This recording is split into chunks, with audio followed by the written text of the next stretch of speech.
Hülkenberg a été brutalement rejeté par Seidel lors de précédents pourparlers.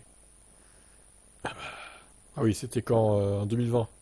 Après avoir été remplacé par Ocon au sein de l'équipe Renault, aujourd'hui Alpine, il avait brutalement fermé les portes d'André Seidel à Hülkenberg chez McLaren du coup. Au final, je me demande si ça aurait pas été mieux de prendre Hülkenberg que Ricciardo, chez McLaren à l'époque.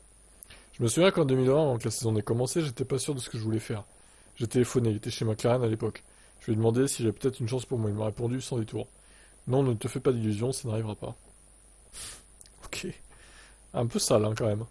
Cette fois-ci, quelques années plus tard, c'était très différent. Il était très enthousiaste à l'idée de signer de m'avoir. C'est bizarre, hein. Peut-être qu'il se rend compte qu'il a fait une connerie, c'est d'elle à l'époque, au final. Les deux Allemands ayant travaillé chez Porsche il y a près de 10 ans lorsqu'ils ont remporté ensemble les 24 heures du Mans, alors que Seidel était à la tête des efforts de Porsche pour le championnat du monde d'endurance. Il est actuellement PDG de Sauber Motorsport qui gère Kick Sauber et la future équipe de F1 Audi. Il a rejoint la base d'Inville en 2022, après avoir quitté son rôle de directeur d'équipe chez McLaren. Ils se retrouveront donc l'année prochaine. Très bien, bon, bah, comme quoi, hein, faut jamais dire jamais. Il n'aura pas eu sa place chez McLaren, mais au final, il va être avec Seidel chez Sauber, Audi. Donc, tant mieux pour Hülkenberg. Il aura une belle fin de carrière, je pense, en 3-4 ans encore. Ciao.